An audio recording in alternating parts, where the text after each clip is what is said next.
Okay, here's the Mediterranean Sea, and here's the historic area of Palestine. The Jordan River is here. Up here is Lebanon, then Syria, Jordan, and Egypt is around here. Now, as things stand today, here's the state of Israel, and here's the occupied Palestinian territories. The area of the Middle East we'll be looking at is sometimes known as the Holy Land because of the deep spiritual connection many religions have with the area. Okay, let's break things down a bit. Who or what is an Israeli? Well, an Israeli is a citizen of the modern-day state of Israel. A large majority of Israeli citizens are Jews, although about 20% are Muslims and Christians. Now let's check out the Palestinians. Broadly speaking, a Palestinian is someone who lives in Palestine, used to live in Palestine, or has Palestinian heritage. Let's go a bit deeper into things. Palestinians are also Arabs. Arabs are a group of people who have a couple of things in common. Basically, they speak the Arabic language, and most of them practice the religion of Islam. Followers of Islam are known as Muslims. What are the Israelis and the Palestinians fighting about?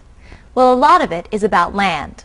But to really understand things, let's take a quick trip through history. All sorts of people have been living in this area for thousands of years.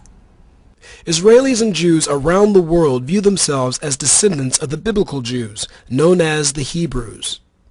Palestinians see themselves as descendants of all the ancient peoples of the area, including the Hebrews, Canaanites, Philistines, and many others. Jews trace the beginning of their diaspora to AD 70, which we can also call 70 CE, where the CE stands for Common Era.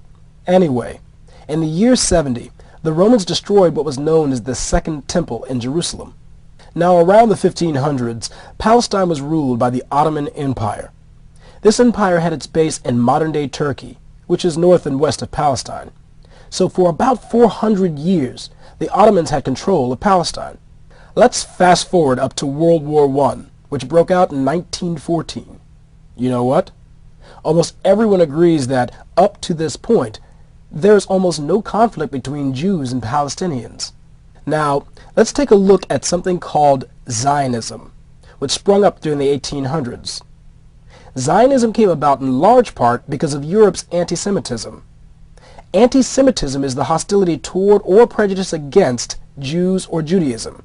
So, what is Zionism? Zionism is the idea that the Jewish people should have a national home of their own, preferably in the Middle East. People who follow this idea are called Zionists. The Jews lived in the Middle East thousands of years ago and trace much of their heritage to this area. So the Zionists felt that the Jews should be able to return to this area and set up a national home. Anyway, things were looking pretty bad for the Ottomans leading up to World War I. They had a lot of competition in the area from other major world powers. For instance, the British Empire. During this war, the British issued a letter of support for establishing a Jewish national home in Palestine. This letter is known as the Balfour Declaration, after the British Lord Balfour who wrote the letter.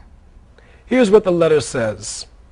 His Majesty's government view with favor the establishment in Palestine of a national home for the Jewish people, and will use their best endeavors to facilitate the achievement of this object, it being clearly understood that nothing shall be done which may prejudice the civil and religious rights of existing non-Jewish communities in Palestine. Now, after World War I ended, the Ottoman Empire was dismantled and Britain was given control over Palestine.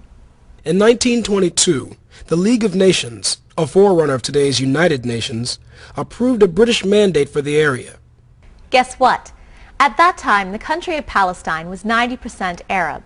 But the Balfour Declaration led to a lot of Jewish immigration to Palestine over the years, particularly from Europe, where they were increasingly persecuted by Hitler and the Nazis. Now let's move up to World War II, which lasted from 1939 to 1945. Up till this time, there was a lot of jockeying for position going on by different countries, powers, and interests. What would happen to Palestine after the war? Would it be an independent state? Would there be a Jewish national home in Palestine? And what about Jerusalem? Who would get that? After World War II, the British turned Palestine over to the United Nations. In 1947, the UN resolved to partition the country into two states. Roughly 57% of Palestine was to become a Jewish state, while the remaining 43% was to become a Palestinian Arab state. Now, the Palestinians rejected that plan for a couple of reasons. First, the Palestinians amounted to about 65% of the population. Second, Jewish land ownership amounted to just 7% of the land of Palestine. The Jewish settlers accepted this UN proposal to partition Palestine into 2 states.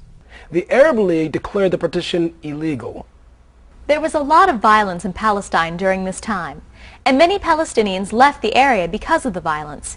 Many others were forcibly expelled. On May 14, 1948, the Jewish settlers declared the creation of the State of Israel without defining its borders. Well, war immediately broke out between the new state of Israel and several surrounding Arab states. Here's the upshot of how everything turned out. When the fighting ended in 1949, Israel had expanded to encompass nearly 78% of Palestine. And the remaining 22% of Palestine? Well, here's the West Bank, which is called that because it's on the west bank of the Jordan River. The West Bank was controlled by the country of Jordan. Down here is what's known as the Gaza Strip, which ended up in the hands of Egypt. Tensions were always fairly high between Israel and its neighbors, and war has broken out a few times. The next major event is the Six-Day War of 1967, which has had a huge effect on the way the Middle East looks today. On June 4, 1967, Israel launched a surprise attack on its Arab neighbors, claiming that the Arab countries were on the brink of invading Israel. The Arab states have denied this. As a result, Israel occupied the West Bank, East Jerusalem, including the Old City, and the Gaza Strip. That means they had 100% control of the historical land of Palestine. And in a general way, that's the way things have been ever since.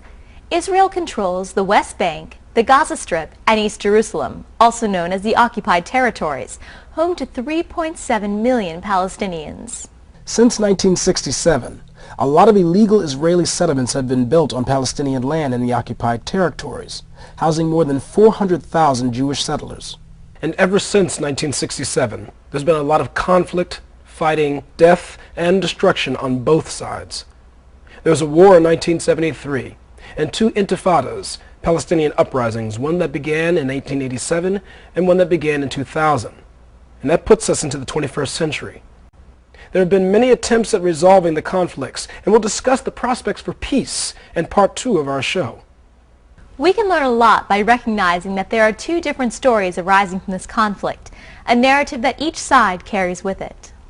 For Palestinians, this is anxiety caused by the displacement by Jewish immigration into Palestine in the 20th century, the Israeli occupation of the West Bank, Gaza Strip, and East Jerusalem since 1967, and their desire for freedom and independence in the Holy Land. What does this mean for the Israelis? Well, there's been a long history of Jewish persecution, and in the middle of the 20th century, there was the Holocaust, in which millions of Jews were murdered. So for Jews, Israel is a safe haven, and they have a spiritual connection to the Holy Land. And that brings us just about to the end of Palestine-Israel 101, Part 1, Conflict. We've given you an introduction to the Israeli-Palestinian conflict, shown you the geography of this part of the Middle East, explained who is involved in the conflict, and taught you some history of the region and of the conflict. And as far as peace is concerned, the general international consensus is a 2-state solution, the State of Israel and the State of Palestine, which should be formed out of the West Bank, the Gaza Strip, and East Jerusalem. Well, despite the years and years of conflict, strife, death, destruction, and disagreement, there is a solution to the Israeli-Palestinian conflict.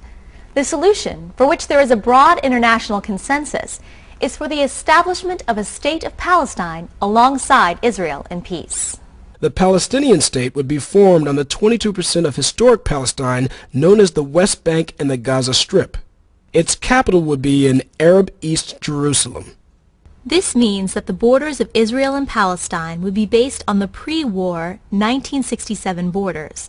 There would be a shared and open Jerusalem as capital for both, and a fair settlement to the Palestinian refugee problem.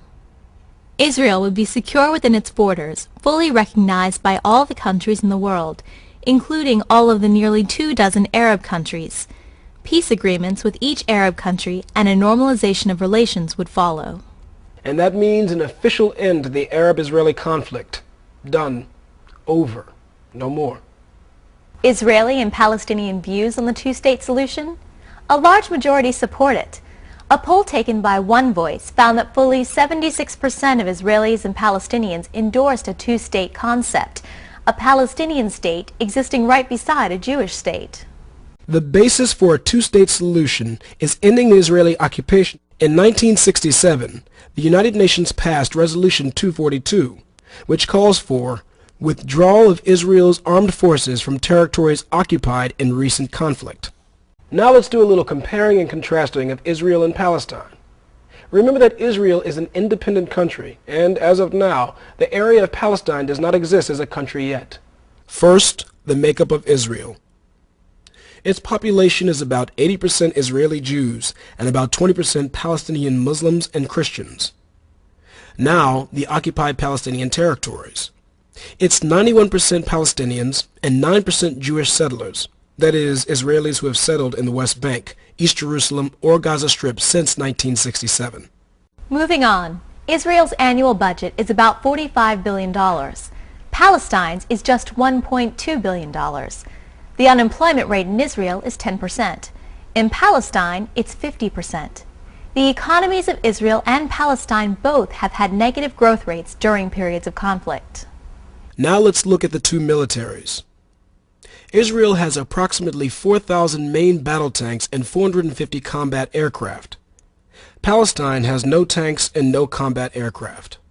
In total, just under 10 million people live in the land between the Jordan River on the east and the Mediterranean Sea.